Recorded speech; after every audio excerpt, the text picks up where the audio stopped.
I was working seasonal maintenance for a lodge in northern Montana, isolated, freezing, and so silent that even the wind felt loud. My job was simple: check empty cabins, reset heaters, make sure pipes didn't freeze. But one cabin had a history. Cabin 12. The staff avoided it. Some refused to step inside. They said a guest from 5 winters ago. Never truly checked out. The drive took me nearly 20 minutes on a snowmobile. By the time I reached cabin 12, the sky had already turned that eerie bluish-gray that comes before a storm. As I approached, I felt something strange. The snow right in front of the door was disturbed. Not by an animal. Footsteps. Human. Fresh. Inside, the cabin felt colder than outside. My breath fogged instantly. The heater was dead again, which wasn't unusual. It malfunctioned almost every week. I walked to the back bedroom. Everything looked normal. Until I checked the closet. Inside the dust on the wooden floor were finger marks, as if someone had dragged their hand across it. Then, deeper inside, a footprint. A storm hit faster than expected. The lodge radioed me with bad news. Visibility dropping. Trails closing. I'd need to shelter in cabin 12 until morning. Great. Just what I wanted. I started a fire, turned on a lantern, and set up to sleep on the couch. But I couldn't shake the feeling that I wasn't alone. Every time I closed my eyes, I imagined that closet door, and the footprints inside it. Around midnight, I heard it.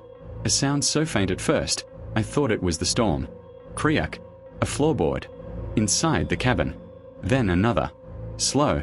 Deliberate. Someone was walking in the hallway. My blood ran cold. I grabbed my flashlight and aimed it toward the sound. Hello? Who's there? No answer. But the footsteps got closer. I backed toward the couch, flashlight trembling in my hand. The steps stopped. Silence swallowed the cabin. Then came a sound that froze my lungs. The closet door gently creaking open. I hadn't touched that door since earlier. I know I left it closed. I know I did. Something shifted inside the darkness of the closet. A slow, scraping sound. Like skin brushing wood. My voice cracked. Who's in there? No answer. Only the sound of something stepping forward. Then he emerged. A man. Tall, skeletal, wearing a torn winter jacket from years ago. His face pale, lips cracked, eyes hollow but wide open. And he was staring directly at me. I froze. It didn't look like he had blinked in years. He whispered, in a voice dry as frostbite, "You took my cabin." I bolted out the door, snow slamming into my face. The storm was brutal, wind slicing, snow swirling, visibility barely 2 feet. Behind me, I heard frantic footsteps crunching through the snow. He was chasing me. I sprinted through the storm, lungs burning, eyes stinging. My snowmobile was covered in ice. I couldn't start it in time. I had no choice. Run. Keep running. Don't look back. But I did. Just once. And he was right behind me. Face twisted. Mouth open too wide. Eyes unblinking in the storm. I don't remember how long I ran. Maybe 20 minutes. Maybe an hour. My mind barely clung to consciousness. Then, faintly, I saw lights. The lodge. I stumbled into the lobby and collapsed. Staff ran to me, confused and panicked. When I told them what happened, they didn't look surprised. Just disturbed. One of the older workers said quietly, "Cabin 12's guest froze to death in the closet. We never found his body. Just his jacket and his boots. But I saw him. He was alive. Or something close to alive." The storm cleared the next morning. They searched for footprints outside cabin 12. They found mine. And a second set, leading directly into the woods. Not away. Not wandering. A straight, perfect line. As if he walked into the trees. Without ever turning around. I've never been back since. And I never will. I was 19 when it happened. A winter so brutal that even the locals said it felt wrong. Snowstorms came unannounced, temperatures dropped without warning, and visibility was often like driving inside a white coffin. I worked closing shifts at a grocery store off Highway 47. On that night, I left at 11:58 p.m. My car was the ONLY one on the road. The world felt dead. Silent. Frozen. That's when I saw it. The snowplow. A huge state snowplow rolled out from a side road and merged behind me. Its lights were so bright I had to squint. At first, I thought nothing of it. Snowplows work at night all the time. But then it got closer. Much closer. So close that if I tapped my brakes, it would crush my car flat. My heart started pounding. I sped up to create distance. The plow sped up too, exactly matching my speed. I told myself maybe the driver was impatient. Maybe they had a schedule. Maybe they were zoning out. But something felt off. Snowplows have identification numbers, state logos, hazard lights. This one had none. Just rusted metal, a cracked windshield, and headlights that flickered like dying candles. It looked abandoned, like it shouldn't be running at all. And the driver. I couldn't see a silhouette, even though the lights were bright. It was like no one was inside. About 3 miles from my town was a short mountain tunnel. Drivers hated it because snow built up around the entrance and wind blasted through like a wind cannon. As I neared the tunnel, the plow's engine roared behind me, louder than any plow I'd ever heard. A grinding, metallic scream. I floored my car and shot into the tunnel. For a split second, the world went quiet. My breathing slowed. My hands loosened on the wheel. Then, from the tunnel entrance behind me, the plow barreled in at impossible speed. I braced for impact. I mean physically braced, tensed, ready, gripping hard. The plow was inches behind me. It couldn't stop in time. It was going too fast. But the crash never came. The whole tunnel vibrated as the blade scraped sparks across the concrete floor. But it never hit me. It stayed exactly 1 inch behind my bumper. Perfectly aligned. Perfectly measured. No human driver could do that inside a tunnel going 50 miles per hour. Not with a plow that size. Not in a blizzard. That's when real fear hit me. This thing wasn't following me. It was hunting me. I burst out of the tunnel, tires slipping on black ice. Snow hammered the windshield. That's when my headlights illuminated something ahead. A person. Standing in the center of the road. Not moving. Not reacting. Just standing. A tall man. Wearing an old, torn reflective vest. Arms at his sides. I slammed the brakes. The plow behind me roared louder. I was trapped. Man ahead. Plow behind. No escape. But before I could decide whether to swerve, the man vanished. Just blinked out of existence. And the plow's engine went silent. I drove home going 20 miles per hour, terrified the plow was still behind me. But when I turned onto my street, nothing. No lights. No engine. No sound. I rushed inside, locked the door, and barely slept. At 4:12 a.m., I woke to a noise. A deep, metallic rumble. Like an engine idling. Slow. Heavy. Too close. I peeked through my window. A snowplow. That same snowplow. Was crawling down my street. Moving slow. Looking for something. Or someone. No driver inside. The cab was empty. I ducked down, trembling. After an agonizing 2 minutes, it passed. But the next morning, I saw the tracks. The plow had stopped, directly in front of my house. For several minutes. Just idling. Watching. I spent the next day digging through local records, desperate for answers. And I found it. A newspaper clipping from 1994. Snowplow operator killed in tunnel collision. Body never recovered. It happened in the same tunnel I drove through. Witnesses said the plow entered during a blizzard and crashed. But when rescuers arrived, the plow was empty. The blades still warm. Engine running. The driver's reflective vest was found on the ground, near the exit, as if he got out, walked away, and was never seen again. The plow was removed from service. But locals said sometimes, late at night, during the first heavy snow of winter, it was seen again. Moving without a driver, following lone cars, checking houses, idling on streets, looking for the last person who saw him alive. I haven't driven that highway since. I moved states within a year, but every winter, especially on the first storm of the season, I hear it. That deep, rumbling engine.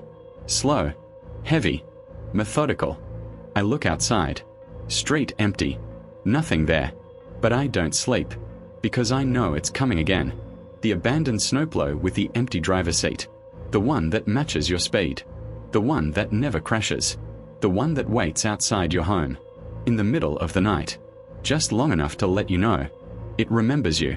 And someday, When there's enough snow, it'll return for a final ride. I grew up in northern Minnesota, where ice fishing is a winter ritual. Every year the lake froze so thick you could drive a truck across it. But during the winter of 2012, people started saying something felt wrong. The ice froze too fast, too early, too quiet. Old locals said the lake wasn't sleeping right. I brushed it off, until the night something under that ice started knocking back. My friend Caleb and I decided to fish after sunset. The lake was empty, no other huts, no headlights, just endless white and silence. But inside the shack, it felt almost peaceful. A little heater buzzed, rods set in place, and we joked about how boring winter fishing could be. Then we heard it. A knock from beneath the ice. Soft, rhythmic. Knock, knock, knock. Caleb froze. You heard that, right? I nodded, my chest tightening. Fish don't knock. We leaned over the fishing hole, shining the lantern closer to the water. The surface rippled slowly. Odd, there shouldn't be waves under solid ice. Then something huge moved beneath us. A shadow. Long. Wide. Too big to be a fish. It circled the hole once, then vanished into the darkness. Caleb whispered, "Tell me that's not a sturgeon." I shook my head. Sturgeons don't make knocking sounds, and they don't swim like they're waiting, watching. 10 minutes passed. We tried to ignore it, but the knocking returned. Harder this time. Knock, knock, slow scratching. Ice vibrating beneath our boots like something was trying to claw its way up. My heart hammered. Caleb back toward the door. "That's not normal, man." Before we could leave, the scratches turned into violent scrapes. Long, sharp, aggressive. Something was beneath us, trying to get through. The scratching stopped. Total silence. Then, I saw it, right beneath my feet. An eye. A huge, pale, milky white eye, opening slowly under the ice. Veins. Frozen lashes. A pupil that twitched like it was adjusting to look right at me. I stumbled backward, screaming. The creature blinked once, slow and deliberate, and then the knocking turned into slamming. The ice under the shack exploded with cracks racing outward like lightning bolts. Slam, slam, slam. The whole floor shook. Our gear toppled. The lantern crashed to the ground, plunging us into dim, flickering light. Caleb yelled, "It's coming up. Run!" We threw open the door and sprinted into the night. But the moment I stepped outside, the ice boomed behind me. Something massive was rising through the shattered hole. We ran as fast as we could, slipping and sliding. A low, guttural moaning sound echoed behind us, deep enough to vibrate in my chest. Cracks chased us across the lake like the thing was following from below, predicting our steps, tracking our weight. Every few seconds, the ice beside us bulged upward, as if something huge was brushing against the underside. Caleb screamed, "Don't stop! Don't stop!" I didn't. I couldn't. Something punched through the ice beside us. A pale limb, long and bony, with joints bent the wrong way, shot into the air before plunging back under.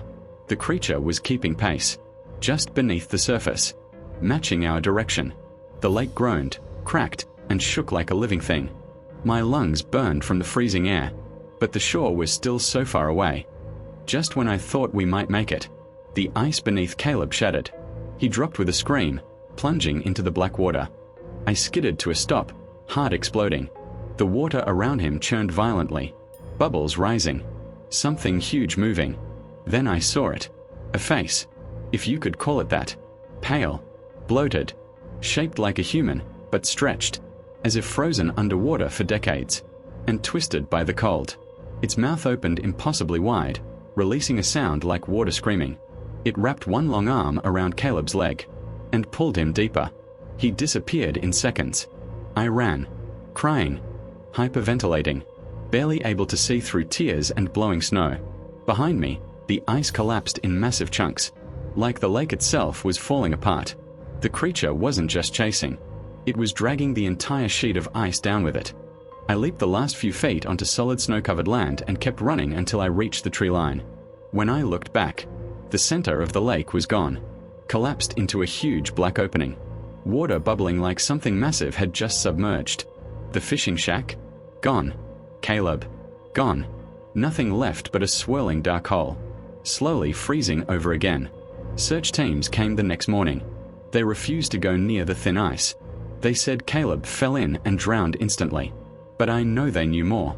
I could tell by how pale the sheriff looked, how quickly they shut the case, how they told the press. He was alone. No witnesses. They didn't want the truth getting out. The truth about what lives under that lake. What wakes when the ice freezes too fast. What knocks, and scratches, and watches from below. I moved away within the month, but last winter, while visiting family, I drove past that same lake. It was sunset, empty, silent, beautiful. I stepped out of my car, stood on the shore, and exhaled the cold air. Then, from far out in the center, I heard it. Knock, knock, knock. Slow, rhythmic, and unmistakably deliberate. Like something under the ice. Remembered me. If this story chilled your bones, hit that like button. And if you've ever experienced something terrifying yourself, drop it in the comments. I might turn your nightmare into the next video. Make sure to subscribe, because the darkest stories are still waiting for you.